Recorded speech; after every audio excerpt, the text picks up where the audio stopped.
Ladies and gentlemen, thank you for joining us here today.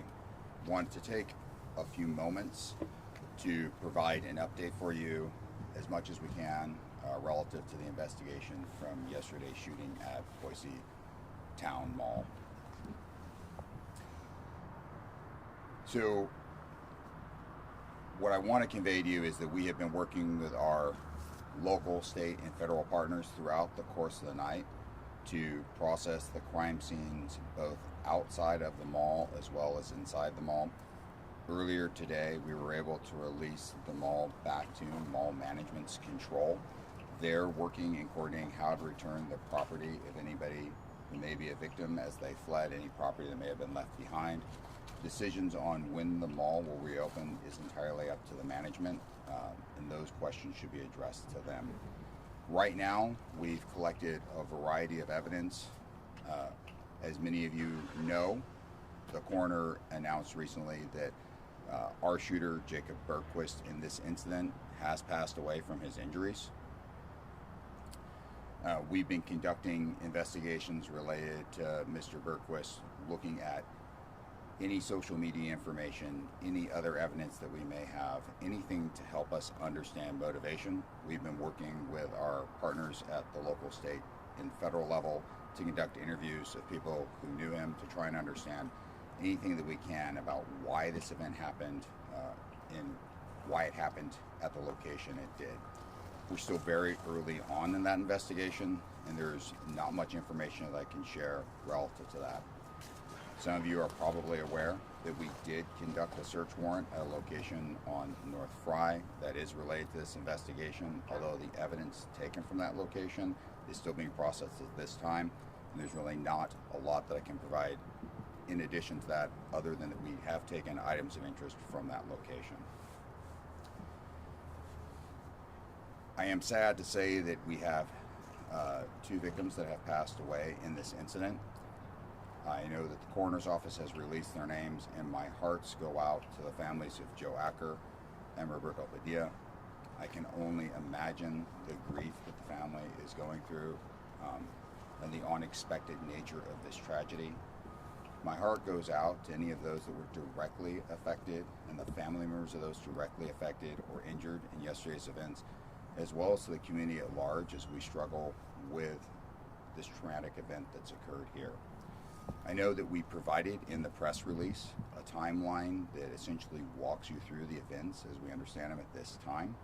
I will be open for questions afterwards, but before I answer any questions that you may have, I'd like to turn over the microphone to our mayor.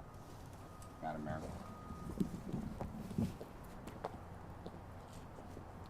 Thank you. Well, hello again, everybody. I just want to say a couple things, some of which I said this morning. Yesterday was a hard day. It was a terrible day. And today is as well. It's incredibly difficult. And we will have many days ahead where all of us are questioning what happened, wondering why, wondering what's next, and then how to heal. We lost two people from this community yesterday, and my hearts go out to the families of Joe Acker and Roberto Padilla. 3 people were hurt, an officer was hurt, and countless others faced trauma that no one should have to face. I want to say again, thank you to the shopkeepers, the employees at the mall, the shoppers, everyday Boiseans that went above and beyond yesterday when it was necessary. You helped each other out. I'm sure you helped save lives. And most importantly, you helped remind each of us that we step up when we need to. And you provided care in a moment that somebody next to you needed that. And I thank each of you for that. I, of course, am deeply grateful for our first responders, our police, our fire, our paramedics who arrived on the scene, a scene that was chaotic, made sense of it and protected so many people, and then showed compassion throughout and after as we had to clear the mall. And then finally to Boise and to Boiseans. We are all hurting. That's normal. It's to be expected. It's not something that we ever want to experience ourselves, but we need to acknowledge that, because it is in that acknowledgement that we can have the important actions and conversations to help us heal moving forward. And so as we honor and respect the privacy of those who were most impacted by this horrible event, we're going to create opportunities for people to heal and to come together. And we'll have information soon on a vigil that people can participate in. But again, I'm going to ask everyone to honor the privacy of these families. And then finally, if any of you out there are feeling sad, alone, confused, worried, find someone to talk with. And if nothing else, we have a line available, the care line, that is so incredibly important to be used. You dial 211 and someone is there to help you. And again, thank everybody for stepping up yesterday. We've heard untold countless stories of folks that went above and beyond yesterday during these events. We've heard from so many people around this state, around this city, and around this country that they're thinking of us and each of you. And in the days to come, we will have opportunities to do what we do best, which is come together as community to honor the hurt that we're experiencing, and then to be stronger for it through this really tough time. Thank you.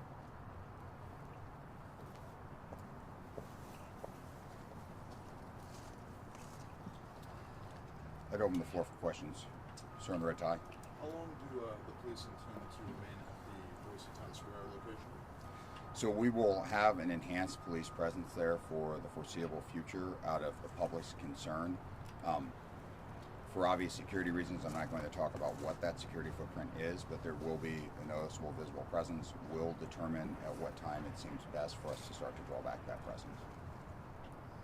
Yes, sir. Chief, you mentioned it's a multi-state effort right now to review other agencies. Can you discuss which states you're working with and what relation they have to the suspect? So what I think is fair to say in the investigation at this point, whenever we look at an incident like this involving an active shooter with murderous intent, we will go through, we'll contact family, we'll look at colleagues. Obviously in this day and age that involves several different states. We're leveraging our partnerships with our federal partners, the FBI particularly, to help make and conduct several of those interviews for us. But because the investigation is still ongoing, we may need to contact additional family members. I would not like to highlight at this time family or friends' locations in the states they're in. I noticed that there was a police presence last night at the suspect's home. Is that something that's going to also continue for the foreseeable future? No, the presence that I believe you're speaking about, the Fry location, the presence there was simply so that we could secure the location until we could effect a search warrant on the location. That warrant is being executed today. We are gathering evidence. Once that's seen secure, there won't be a reason for a presence there anymore. Sure. We're hearing certain rumors online about possible threats that may have been made by this individual in days or weeks prior to the events at the mall. Is that something you're aware of or that you can comment on? We have heard similar rumors. Part of what we're doing is to capture all of their electronic footprint, social media information, and when I say, let me rephrase that, all of his electronic footprint and his social media. We've issued preservation orders through our colleagues, our federal partners, to ensure that that information remains, that it's intact for us to analyze. We're going through and looking to see whether or not that is fact or rumor at this time. We're still investigating it. To the issue of rumors, I think it's also important to address that we are aware of several rumors out there of, frankly, more conspiratorial in nature, of larger concerns. To all of our analysis, that is completely fictitious. The community is safe. This was an individual that acted cowardly and acted alone, and there is no threat to the community. Do you have any details about the gun that was used? I think the only safe thing to say about it, because there's obvious ballistic tests, other investigative things that have to occur, he did have a handgun with him that was used in all of the shooting. There were multiple rounds that were fired both inside as well as outside the mall. I think that's a good opportunity to talk a little bit about the response the officers had. I think it's important to recognize that in one of these events, Unfortunately, they have occurred in other places. We've learned lessons from those occurrences. Early intervention is incredibly important. We had officers from the time that we received a call to officers contacting and disrupting this cycle of violence was roughly 2.5 minutes. Our officers that responded, as they responded to the location, as you'll see in the press release, came under immediate fire. Frankly, the courage, the willingness to step into harm's way, to risk their own lives and maybe not make it home to protect this community is what kept us from being a more grave tragedy. Was this suspect, was his name perhaps familiar to the Boise Police Department? We had contact with him in the past. We did not have any reason to arrest him. He was a known subject. He is the subject of other police reports. Were some of those other police reports from state police down at the Capitol? That's another one of the rumors that is going around. It is likely that, without having sat down and looked through all, I don't particularly want to talk about what records may or may not exist with another agency. That would probably be a fair question for the state police, though. Can you talk a little bit about the response of the mall? I know a lot of store owners and so forth, sheltered some of the customers inside and just some of the things they did to respond to this and how they responded. No, I would like to commend the shopkeepers, the employers at the mall, the employees of the mall, and the patrons at the mall. As I sadly mentioned before, this is not the first tragedy like this in American history. We have learned lessons from it.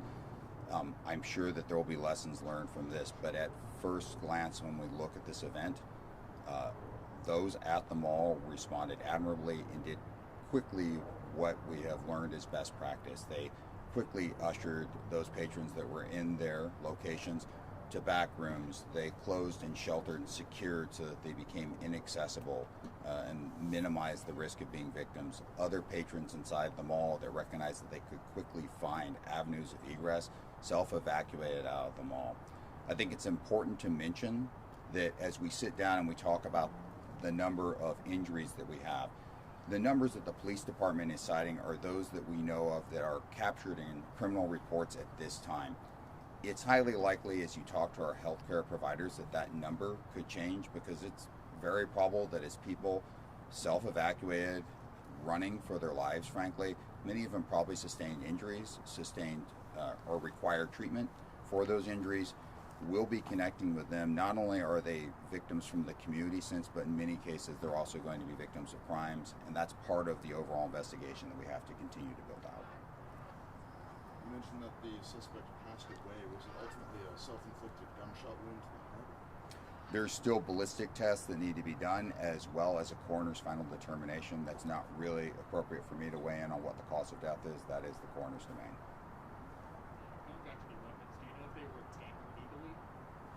That's all part of the work that we'll be doing with our federal partners. Part of this will be to look through any weapon or weapons that he had, what were the means to which he acquired them, whether or not they were legally possessed. But at this point in the investigation, given how close we are to the actual event, it's still very early to make any determinations.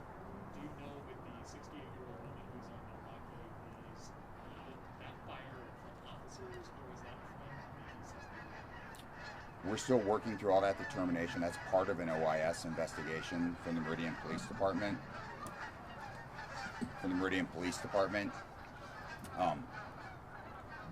We will continue to look at that. There's obvious ballistic analysis that has to be performed for us to make a final determination on that. Do you know how long the suspect was on location before the incident happened? That timeline I have not seen from when he actually entered the mall to sort of the first incident of violence.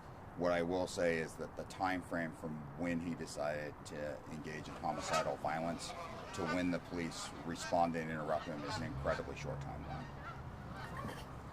Is there security footage that the mall has that you'll be using to investigate as well?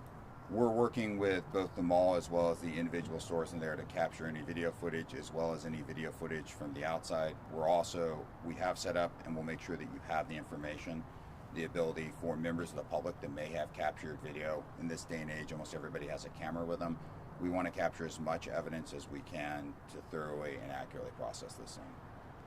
Will that video from surveillance cameras, security cameras, things like that, will that be released by you, or will that be up to the mall whether or not to release that? I think that we're pretty early on in the investigation to make a determination about when any video would be released, but that would ultimately, that video, why it may be evidence in the crime, it's still the property of the mall. We'll have to work through the legalities of that issue if time comes. And I know that you've kind of released a timeline of events. Could you kind of go over briefly from as far as you understand when he arrived at the mall and sort of the sequence of events? I can't speak to when he exactly arrived at the mall. I think what is probably the easiest thing to say is when we first became aware of something. So roughly around 1:50, there were calls into the dispatch center, the Ada County Dispatch Center, of shots being fired in Boise Town Square Mall, and reports that a person was down. Shortly thereafter, there was additional calls in. Officers immediately began to respond to the area. They had a description that matched our deceased suspect.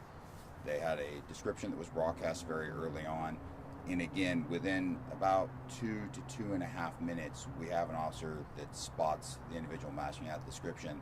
They quickly go to challenge and intervene and come under fire. And at that point, did the suspect flee the premises of the mall at some point? And that's how they... There were several shots that were fired inside the mall. The police encountered the suspect outside the mall, and that is all subject to the officer-involved shooting investigation. I know it's still early, but was there any relationship between any of the victims and the suspect that you know of? Not that we're aware of at this time, but those are things that we continue to look into. We want to understand any motivation, any cause here, if for no other greater reason, to learn everything we can to try and help prevent any future tragedies like this. So just to be clear, there's no motive at this time that you guys are aware of?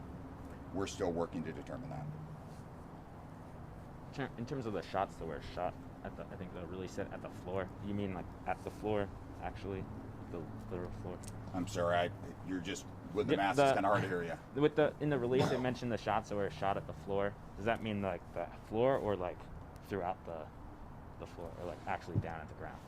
We're still looking at the video. What we know is that they're shot at a downward angle and they impacted on the floor. I think we have the challenge of the suspect is deceased, the ability to interview and understand what, if anything, he may have been aiming at.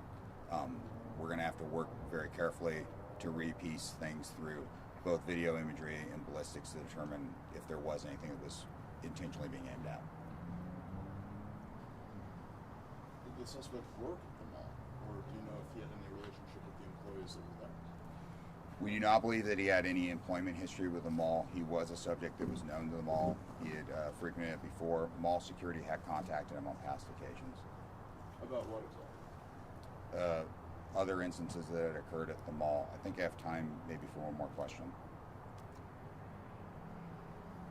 Can you describe any of those incidents and why the suspect was known to both Boise police, the mall, and maybe other law enforcement agencies?